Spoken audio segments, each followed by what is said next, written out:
G'day everyone, welcome back to a little episode we're going to do, which Dylan already did when he was up at forward driving a couple of weeks ago. So what we're going to do is, I'm not actually forward driving today, I'm just going to give you a quick rundown on my truck basically. And we said right from the start that we weren't big forward drivers in spending the money. We get our forward drives up, and instead of spending 25 grand on a canopy and 5.5 grand on a lift kit with 33s and 35s, so what we've tried to do is we still forward drive a lot and we still go to some pretty crazy places, but we just we haven't really spent too much on that side of the cars.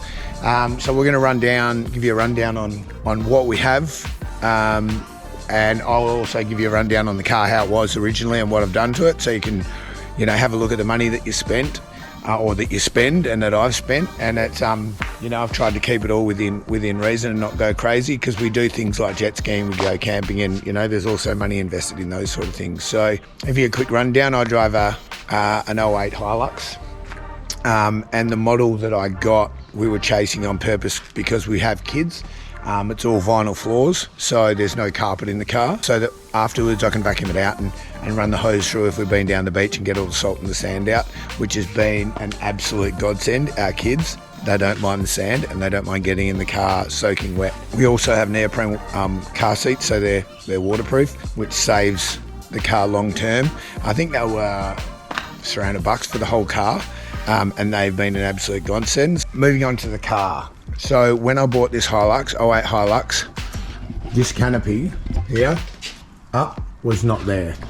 All right, it was just a tray-back Hilux. So I went and found, when you buy this model, you can get a flat top to the canopy. So it basically comes across here, right? I wanted the high back, all right, obviously for when we go away, just a bit more storage.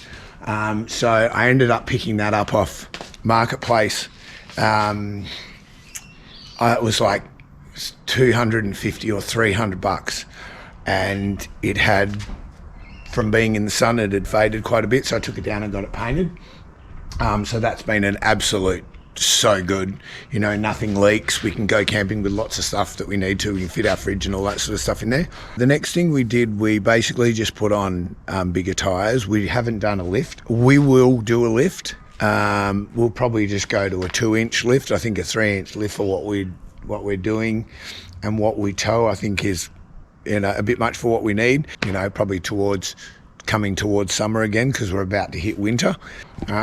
So we just put bigger Toyos on it. Those Toyos have been absolutely amazing, and the bent light bar at the front, that's been an absolute godsend. I tried to get one of that, was the last one left, and the reason I got it is, instead of having a light bar that goes forward, as it bends, it literally gives you another 45 degrees outside, so you don't have to, you can see if there's kangaroos coming or if there's something coming off the road. We put some reverse fishing lights, right? So basically pull up to the beach, pull the car forward and put some basic lights on there. And the switch we had is basically just here. Right, so basically turn the lights on from there. We put in a new awning. So we had a 2.5 by 2.5, just basic come out the side awning.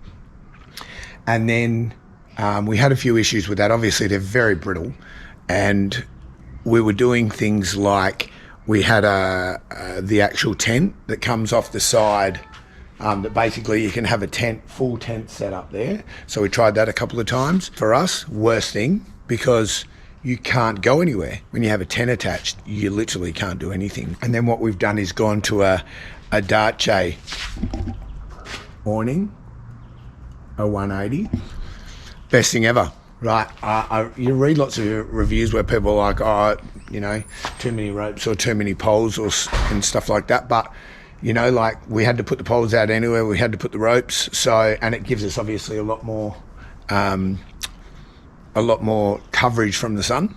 We got a solar panel put on the roof, which we never use a solar blanket anymore.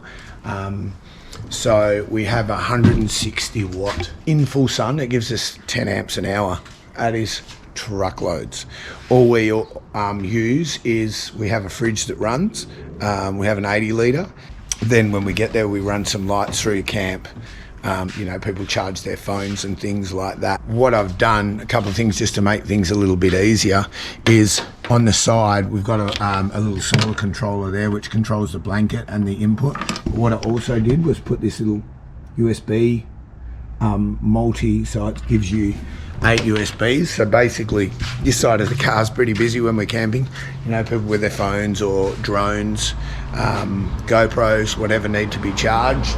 Dylan obviously has a battery pack, and it's got DC in it, so you can plug 240 volt into it too, which is cool because we've both got some different things, so we can charge different things, and he's got a couple of USBs, I think, so it works really well.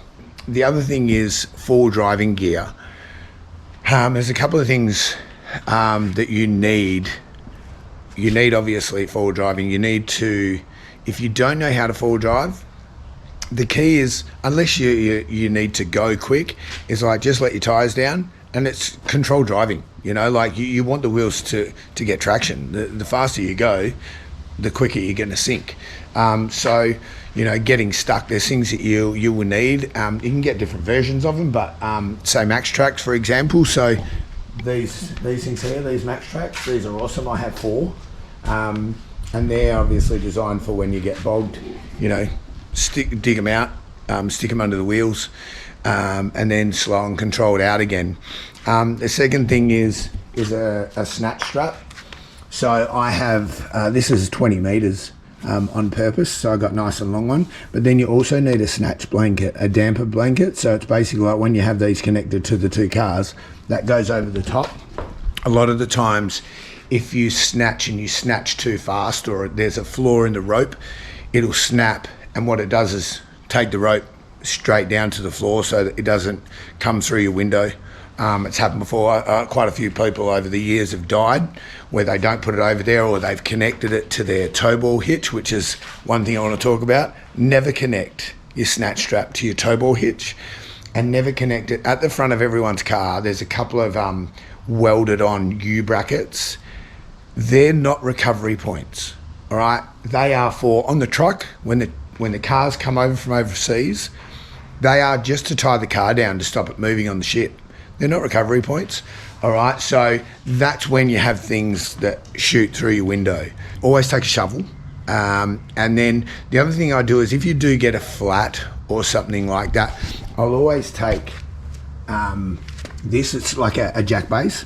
So basically you put the jack on top, all right? And then you've got a nice big base in the soft sand to change your tyre. And the last thing I do is I always have a couple of recovery hitch. So this is my recovery hitch, all right? Just goes through the tow ball pin, all right? But I have 2 of these always. So number one, I can put my snatch through here, and if I am towing someone out and they don't have a recovery, they don't have something like this, I can use this 1 or 2, or my car, their car, whatever I need. Just let the car and the spring in the band in the snatch strap do the work. I put in straight after the canopy went on was drawers. When I bought them, I was looking more for length and obviously width and height, but I had a few people who like the Titan, the Kings. The drawers I was looking at didn't really have the wings that I wanted at the time.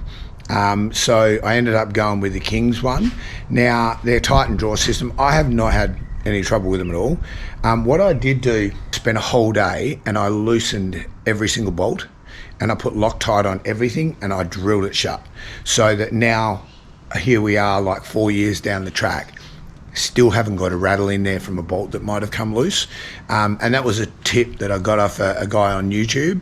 I watched him install it, and he was just like, he knows mates that hadn't tightened or Loctited all the bolts. Absolute saviour. It would have done my head in. So once I did that, I got the drawers. So I got the Titan drawers with the wings that run down the side, which are really handy. I keep, drills and all that sort of stuff in there. And here is, which I'll run over in a minute, is my compressor, which is installed. And obviously I've got somewhere where I can fit my battery monitor, and a big shout out to Screen Print Australia. Nathan, thank you, sir. It's got a fridge slide on it, which is very handy. All right, slide that out with the fridge that we've got on it. And again, a nice saviour for us. So this is a Renogy, right? So it's basically like, I wanted it for in and out. So I'm basically under the shade at the moment, and I'm using, I've got the fridge running, so it's giving me a bit of light, so it's taking in a bit of charge, but it's using more than it's taking in. So it's putting in, 0.5 of an amp. I think they were like $100 bucks, $120. You need to know how long you've got in your battery. All right, so you need to put a blanket out, or you need to start your car, or you need to go for a drive to make sure that you don't bring your battery down too low. When I first started full driving with this car, I had basically a compressor that I would bring out of the car, connect it to the battery and all that sort of stuff, and I just was like, we went up to Coral Bay and we went forward driving. It was super windy, and when we were up there it started pouring with rain, and we came off the beach and we had so far to drive, and we had to pump tyres up, and we got absolutely flogged with the rain.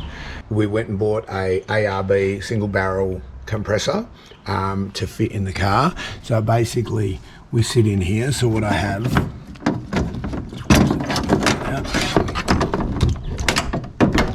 basically have the single barrel compressor in here, and then we have a little 12 volt here, all right, which runs off there. So I used to have the fridge run off that, all right, and it was the worst thing ever. So what I did was I had a spare Anderson put in there. So what I did was did a connector, and then basically the fridge never comes out.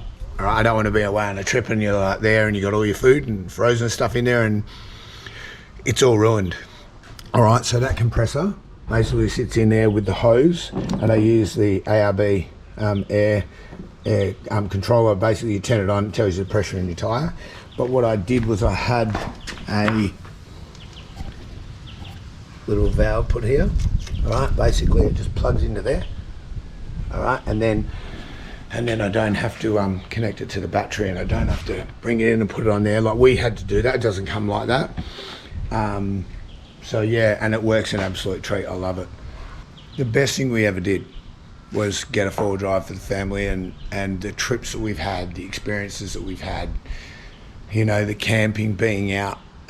We camp a lot when we might look at the weather early week and it seems all right, we get there and something happens, or we know it's going to be bad and it's worse than what it is, or we get that quite a lot. But we also have weekends away where it's absolutely beautiful weather, beautiful water. You can fish and swim and all that. But even on those terrible days, better than being at home. Better than being at home on the couch, not really enjoying your weekend. So basically enjoy. There's so many opportunities. You can go, we'll go paddleboarding on the river, or we'll go crabbing down the river. We're just always out and about and giving the kids as many experiences as they can, instead of sitting on their iPads all day, or sitting in front of TV. We're definitely not that family. So enjoy. I hope you enjoyed it. I hope there was some information in there for you. Again, we're not pro four drivers, but we do it enough to know what we're doing and have a lot of fun. But get out there, have a good time. And that was for you, Mish. And thanks very much for watching.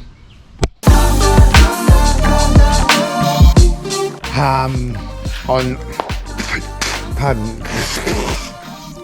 Delete that, Dylan. Bugs.